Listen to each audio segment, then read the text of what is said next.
Okay. Good morning, everyone, and welcome to the July Disability Meeting. Go around the table and introduce ourselves. Stephanie Zimberg, designee for the police commissioner. Samantha Kagan, counsel NYPD, John Joseph, designee for control, Scott M. Stringer. Cynthia Collins, designee for Mayor Bill de Blasio. Phil Dukes, designee for Commissioner Jacques Mihad, Department of Finance. Ryan Berge, Law Department by invitation. Amy Cassidy, Law Department by invitation. Joe Alejandro, PBA, representing Patrick Lynch, John Puglisi, Mubarak Abdul-Jabbar, and Corey Graber. Chris McGrath, PBA by invitation. Ron Schaub, PBA by invitation. Mark Marino, PBA by invitation. Gary DeRosa, SBA, designee for Ed Mullins. Nick Safuni, present by invitation as counsel, SBA and OBA CEA. Steve Turco, LBA. Roy Victor, CEA. Kenny Sparks, DEA. Artie Williams, DEA by invitation. Sherry Chan, City Actuary, present by invitation. Bob Senskestead, Pension Fund, present by invitation. Charles Mistretta, Police Pension Fund, present by invitation. Nicole Giambrisi, Police Pension Fund, present by invitation. Thank you. Vincent Diaz, Police Pension Fund, present by invitation. Keith Snow, Office of the Actuary, present by invitation. Michael Jakubowicz, Police Pension Fund, present by invitation. Diane Carr, Police Pension Fund, present by invitation. Anne Morello, pension fund, present by invitation. John Flynn, Police Pension Fund, present by invitation. Ty Shanahan, Pension Fund, present by invitation. All right. Okay. All right. Before we begin, I just want to take a personal moment here to remember Officer Miasota's familia, who was executed on July 5th, the early morning hours of July 5th. And I just want to remember her and the three wonderful children that she had and her family, who she took care of. It's shameful that in a society of freedom and democracy that there are people out there who think killing police officers who are on the front line every day protecting their rights and their capability of doing the very free things that they're allowed to do in this society, that there are some who want to make war on police officers. So I want to take a moment of silence to remember her, all those who have been killed this year and in the past, and those who are out there right now protecting our rights to have this meeting and to conduct the business of the people. So let's just take a moment of silence, please.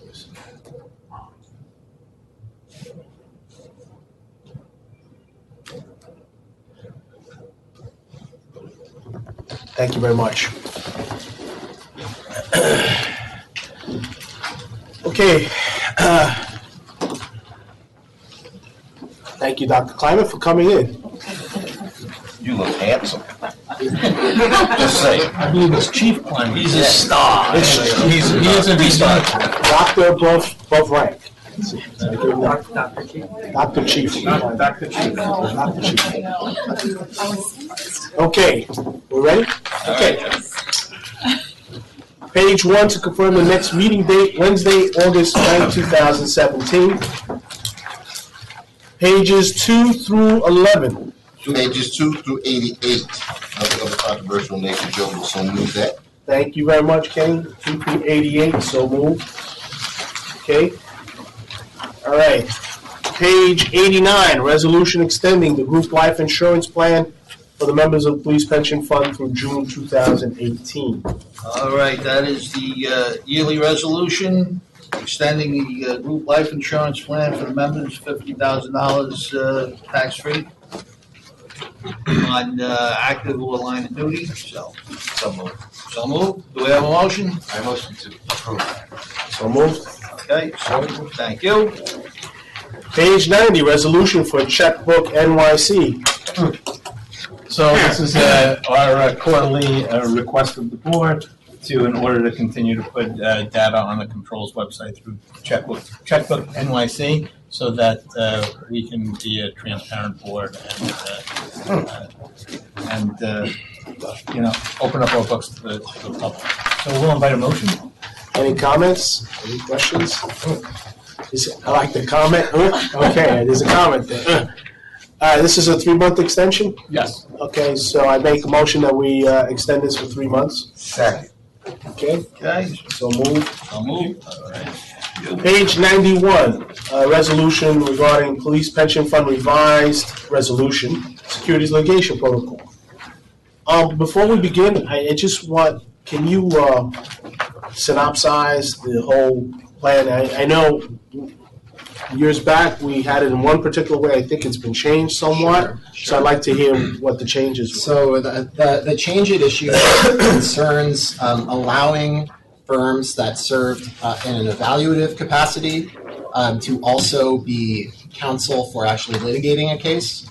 So there prior to this change, there was a 2-tiered approach, where there'd be a pool of firms who would evaluate cases on the merits, recommend whether they should proceed or not, and then a separate group of firms would then litigate those cases that, pursuant to the protocol that the fund decided to pursue. Now, this had the effect of sometimes resulting in qualified firms not being eligible to litigate cases that they would do a very good job of litigating. So that's because their expertise was in that particular area, and they were the ones best suited to evaluate. They may very well be best suited to claims. both evaluate the claim and to actually pursue the claim in litigation. So a change was instituted in April 2013 that would allow evaluation firms to also serve as litigating firms in situations where they were best situated to do so. This change has been... And who would make that determination? So that determination under the securities protocol, the recommendation is made by the law department by affirmative litigation. So the one question I have then, okay, so again, I'm not arguing with the system, I'm sure, but the point I want to get at is there's a firm you hand this off to evaluate the claims, right? They look at it, they have a particular expertise maybe in that area, they've done litigation in that area, and then once they make the recommendation, rather than preclude them from now taking the case forward, what used to be that way, now they can actually have the case. Who makes the determination of the, and you just said it, the law department, how do you come to the conclusion that they're the best suited for that? Well, there's an evaluation process for evaluating bids for litigation counsel. The particulars of it, I honestly would need to take back to Ellen Kleinman and the folks at Affirmative Litigation. Yeah, I just want to know, is there a board at the law department, like a panel that may say, made up of people at the law department that says, this firm is the best firm for this particular claim, and it's a therefore... procurement process that is followed, and the bids are evaluated for litigating firms. I would like to know that, only because that way I know how, now that there's a decision-making point in the law department, that there's, whoever makes that decision, they're not precluded, in a sense, from, they shouldn't be doing that, or they should be doing that. Maybe there's a panel there of experts in the law department, they should be making that decision. So I can get back to you next month on, I don't know if you want to hear from Affirmative Lit directly about the details. I'm sure it would only, I'm not asking for, tort class, I'm asking for just what's the process at the law department to make that determination that that particular firm that evaluated the claim should go forward and handle it, and why, that's all. Maybe, that's... So yeah, I can summarize that Yeah. process in more detail perhaps in the next one. Okay. All right, and otherwise it's the same process, right? Yeah, this is not a change. This is just an extension of the existing practice. And it's an extension of the existing practice to June 20, 2018, so it's not even a permanent extension. I would note that right now the resolution is... Can't hear you. Oh, I'm sorry. What did you last not hear? Go on. Okay. And so on. So this would be an extension of an existing practice, not a change, and it's temporary in nature. So we would like to, if possible, expeditiously get the resolution approved, but I understand you'd like some. Yeah, just a little further information, and we could table it 1 month until you yourself are fully aware of how the decision point is made at that. And I'm happy to provide more information about the process for evaluating litigation bids within the law department. So that'll be tabled for one more month. Okay? John, All right. Instead of tabling, can you second call this? Because we're going to go into attorney-client, and there's just one thing about the resolution I'd like to discuss with you, and then maybe we can come back to it in the public. But the Sure. intent is to table it, Well, it won't actually- be answered during that break. No, If we could just- the information you want isn't terribly difficult to acquire. There's So something- actually but there's maybe- something- So Joe, There's something I need, so if we All can right, so second call it. I'll second call it. Thank you. All right, so second call. Yeah, I think that's a sensible route. Okay. All right, resolution regarding final fiscal year 2017 employer contribution. And I believe this was a result of a request that I had made. And I believe you already have it put into the budget. But I think there was some back and forth with emails with the law department regarding this, and I think it still necessitates a vote.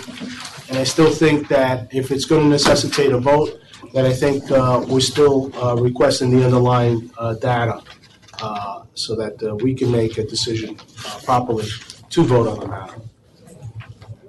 Raj, you have? Well, I mean, as you've seen the materials, I know the materials we're referencing. We think that any such request should be undertaken pursuant to a board vote on the subject. So with that said.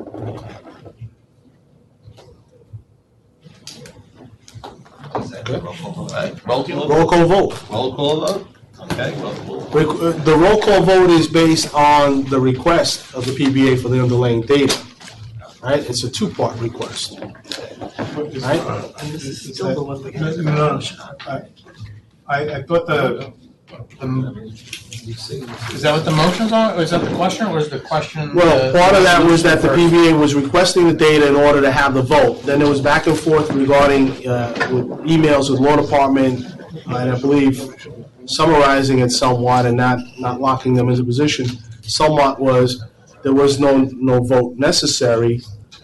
I believe that's ultimately what it came down to. Yeah, I There mean, was no vote necessary we do because not of the believe law a department. vote is necessary for the employer contribution calculation to become Okay, determinative. and I think the PBA's position is if we have traditionally been asked at this board for a vote, and if there's a vote, PBA would request respectfully that they have the underlying data to understand how the conclusions were gotten to, and therefore to properly execute its responsibility as a board member, we would like the data. So I think there's a two-part here. One, there's a trustee requesting information in order to have a vote. And two, law department is saying no vote is necessary, but I disagree with that also. So Past practice has always been that the board votes on these matters. So respectfully, I'm prepared to take action on the resolutions that are, the two resolutions that are remaining, the one regarding fiscal year 17 and the preliminary fiscal year 18. I was not aware that there would be an additional request for a vote on a matter that I would need some guidance on from some folks to make a determination on. So I would request that we would table the question of the flow of information, but rather we do have the two resolutions before us that were already introduced. So I don't know what the proper timeline is to effectively handle those resolutions, but perhaps we could just put those on a second call so that someone can give some guidance as to the Robert's rules of how we're supposed to handle the resolutions before us. I think part of that, the problem here is that the money has already been appropriated in the budget for this. There was no vote of the board to authorize it. Law Department is saying no vote is necessary. However, past practice has been that the board has always voted for it. And I think there's not only this trustee, but all other trustees at the board are entitled to information in order to properly execute their duties in requesting information so that they can analyze it make sure that they're voting properly. I think the law department is not saying we're not entitled to the information in the emails. They're just saying no vote is necessary. They never get to the question of whether anybody here is entitled to information requested at the board. And I think that's an issue for the board to determine what information they're going to need in the future in order to have a vote. So what, Joe, I'm just a little confused. What information is it that you're requesting from the actuary that hasn't been received or Yeah, I think it would be helpful for Cindy's Yeah, benefit. because since I'm new, I'm a little confused about this. Can we do a second call for this? We'll second call it. Yeah, That's all. but if you could let us. So know. those two resolutions, the second call, fiscal 2017 and the 2018. Okay. So we're going to second call that also. Yes, we are. Okay. All right, the next item on the agenda, discussion, judicial decision, eligibility to Tier 3 members, child care leave buyback. And I think we also had an issue with the law department. And by the way, I understand the law department takes certain positions and, to be fair, they're fluid. It's fluid information sometimes. And sometimes the law department gets it right, and sometimes they get it wrong. Well, Joe, I'd just like to note again, this board has been to this rodeo before. The issue of corporation counsel's authority with respect to appeals this isn't the first time it's come up. It is a long-established matter of the city charter that the corporation counsel has such authority to take appeals. There's really no question about this particular subject. And with that said, it's a matter that's outside this board's authority. And I appreciate the position law department has just said. It's amazing how they rely on past practice in order to support the position that they're taking. This is past law. This is law. And I would say that also PBA is requesting as a client of the law department at this board, and then we are a client, whether the vote is unnecessary or not worth its weight, that doesn't hurt to get all the clients' positions here where they are supportive of the law department's decision or not. And if it does have weight, then that's for the court to decide. So I think it's easier for us to just state our position on the record that this board, whether it's unanimous or not unanimous, should state the position whether they support the law department's position to go on ahead and appeal this decision. Well, taking a vote and expressing an opinion are two different things. Mm-hmm. And if the vote has no bearing, if the members want to... Based on the law department's assessment, and like I said, law department has been wrong in the past. Joe, one of my concerns is that we're named plaintiffs. You're a named plaintiff, the PBA is a named plaintiff, and then the board itself is a named defendant. And, Excuse me, we're in public session. If this crosses over into the barrier of attorney-client, right, then, I just want to caution my colleague that... That's a good point. There's an attorney-client issue here, and I think a court should determine where the clients lie, where their positions are, before it goes before a judge. So I think that's what having a vote would do, is to say, maybe it was the intent of the full board to have this, maybe it's not. But I think it should be addressed by a vote on the board. So if you want to second call it, and we'll put it on second call, and we'll have this battle in attorney-client. Okay? Well, I think if you want to. Okay. I mean, we would be ready to vote now then. Okay. Second call. Second call. All right, so we'll second call it. Okay. All right, next one is Tier 3 members' obligation for shortage contributions. Yeah. And that's going to be attorney. Solely an attorney-client. Okay, so that's a second call. So we will have the second call, all right? And finally, a note of the electronic vote taken regarding investment material.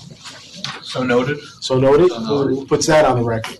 There was an action of the board in between the two meetings regarding investment material disseminated to the board. Details will be made public at the appropriate time. Okay. Okay. All right. So At my this point, calendar. we have. And so I make a motion that we go into executive session. No, we're just going to Attorney- take a break into attorney-client. Take a break, You don't need to make any. attorney-client. Okay, so we're taking a break now, and then we're going into attorney-client. Right, and then we'll return it to public.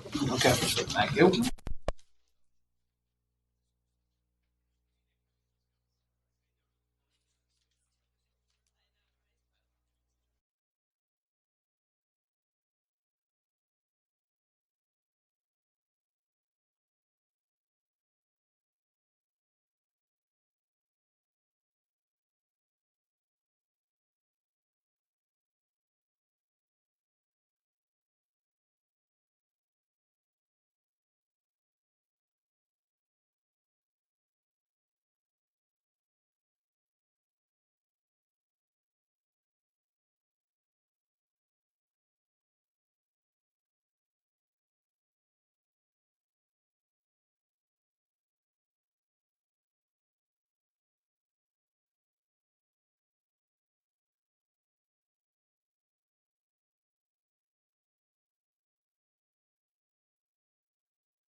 Okay, thank you very much. We are exiting attorney-client and resuming public session. Okay, so, after, Is there? yeah, she's on. After a short attorney-client meeting, with regards to the security protocol, law department was kind enough to reach out to their supervisors. They came back. They gave me a synopsis of some of the process. I believe there will be circulation of some memos that have been written, one in 2013 and one currently, and I think trustees will all be able to review the security litigation protocol of that. With regards to, So, Joe, we gotta make. sorry, I believe, so I'm sorry. And it's So the resolution that's on the record right now, I make a motion to adopt those with one modification, that the resolution that's before the trustees be changed and that it be allowed to expire August 31st, 2017. And that way, it addresses certain cleanup provisions with other resolutions also expiring at that time, and that makes it easier for the pension fund to keep track of all of this. Is there a retroactivity? I believe there's a retroactivity going back to December 16th, December 9th, 2016. December 9th, 2016, and now will expire August 31st, 2017. All right. So I make that motion. Make that motion. Second. Second. All right. So moved. No objections. Thank you. Right, it'll expire August 31st, and then it'll go fiscal year to 2018. Yeah. All right, and with regards to the, both resolutions regarding final fiscal year 2017 employee contribution and preliminary fiscal year 2018 appropriation letter from the actuary, PBA would like to just read into the record that we disagree with the law department's email response dated June 13, 2017 and May 5, 2017. However, to the extent the board is going to be asked and vote on an employer contribution resolution, despite the law department's conclusion that a vote is not required, we reserve our right to request all the underlying data it relied on to make the employer contribution calculation. As the law department's response recognizes, the board is entitled to such data. And I leave that, and however the board chooses to proceed from this point, whether to have the vote, not have the vote. Roll call vote. I wanted to respond to that. I want to say that as the law department determined, the contributions, voting on that is not a board matter. So asking for data in regards to the contribution is also not a board matter. And, I don't feel I would, I don't think the board should be entertaining a motion that is not something that is not a board matter. I appreciate that, but that is contrary to what the law department has written, and you're not the law department. We're their client. As you stated, I think in the past, we're not your client.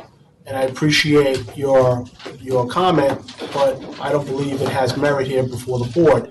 The law department's comments were in the email that they responded to at our request, and I'm going with that. And so the law department has stated that the board says we are entitled to such data, and I believe you're their client too. So I believe that holds with you also. So I think at this point, my comment on the record stands, despite I believe your belief. But again, I've said so noted. And so, however the board chooses to respond at this point, whether they're going to have the vote or not, that's up to the board. I would ask for clarification of whether this is I believe that their comment to the data is for data that is board matters. But I don't believe that because this is not a board matter, the data underlying it, the request for that should not be a board matter. So you know what, rather than we get into this, again, trying to interpret, the law department is here, let them interpret their own email to the board. Well, Joe, maybe we could split the vote. One vote would be to approve the employer contribution and then have a separate vote. No, you don't need to. Yeah, I mean, I'd just like to call for a vote. Yep. Thank you. On fiscal year 17. On fiscal year. So the vote is for the final fiscal year 2017 employee contribution. That's what we voted. Correct. Okay, all right. Yes, We can proceed? Well, I don't know, somebody stated on something on the record here, and I don't know if the law department wants to respond to If that. we want to have a detailed back and forth about the content of that particular document, I believe we should have, The June we should be out of 13, public session to do so. Do it.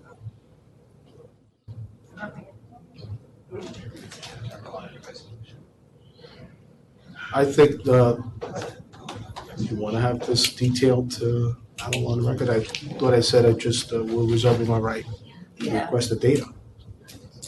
As pursuant to the law department. I think my comment was clear. The PBA reserves its right to request the data as written by the law department, that we are entitled to such data in their emails, and I think however the board chooses to proceed, that's how they choose to proceed. great. I'd like to note that, comments by the PBA and call for a vote on the actuary's And appropriation. I think that's, my record was pretty good.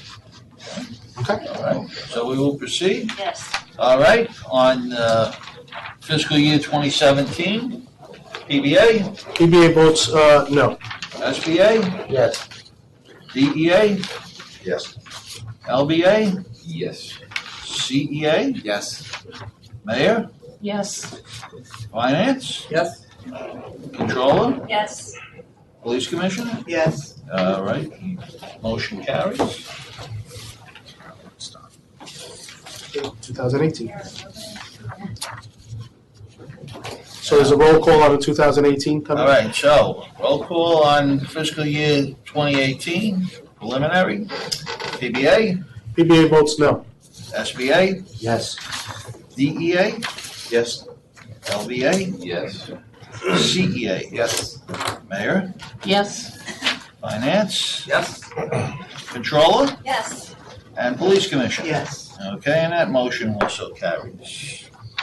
Okay. All right. So those items are done. I believe the next item is the judicial decision regarding eligibility to Tier 3 members of child care leave buyback.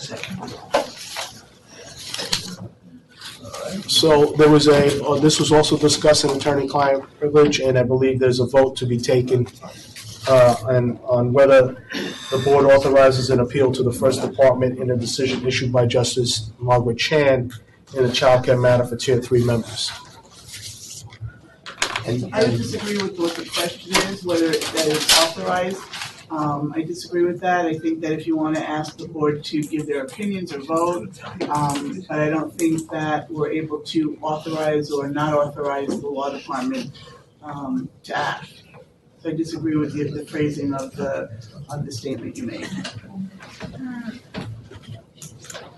As I've said in the past, whether the vote matters, it'll be up to a judge down the road. If the law department's correct in its opinion, then it doesn't matter.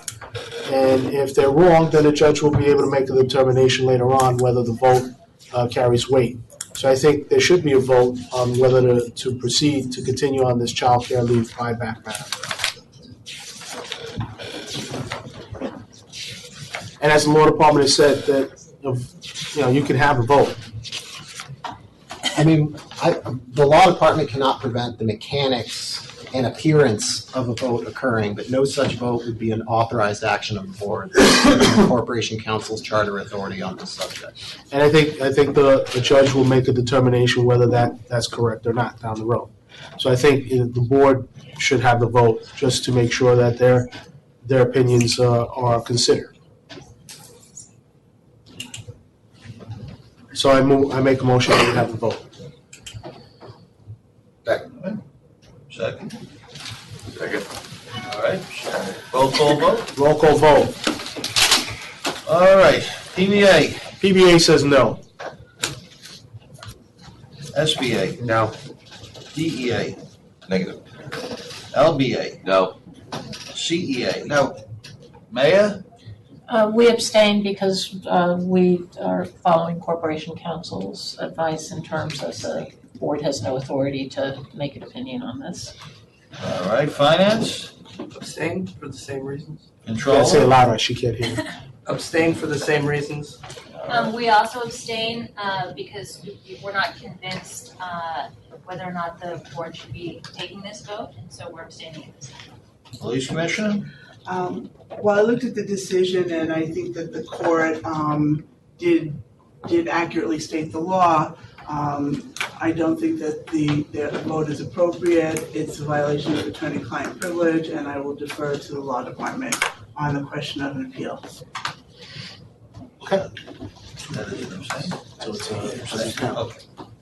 All right. 6 abstentions. That was the final count. 6 abstentions and 6 Six no's. against the law department appealing, and abstentions. That's it, 6-0, so motion does not carry. So in parliamentary procedure, a member may be required to abstain in the case of real or perceived conflict of interest. Abstentions do not count in tallying the vote negatively or positively when members abstain. They are, in effect, attending only to contribute to a quorum. So there's a quorum here present at the board. And the board voted unanimously in favor of not proceeding with the appeal, for the record. All board motions need 7 votes, correct? 7-12, so. All board motions need 7. 7-12. Did you abstain, or was there, I think there was an official vote that There we was. all like, And you need 7 votes to carry. I think you contributed to the quorum necessary at the board meeting. And there was a vote that then carried. So there was a unanimous vote in the affirmative as to not to continue with the appeal. So, It doesn't but matter. I just wanted to read that little rule stuff for parliamentary procedure for, We'll just start calling you Robert. So for the record. Robert's Mr. rules. Robbins. Robert, Mr. Roy, Roberts. it's not late for dinner. Which is more honored in the breach than in its. Okay, so is there another discussion? So I think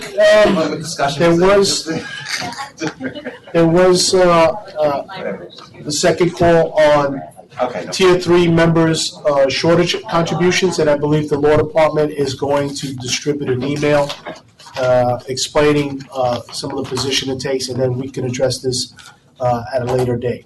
So that's the table? So that's tabled. Table. So that's a table.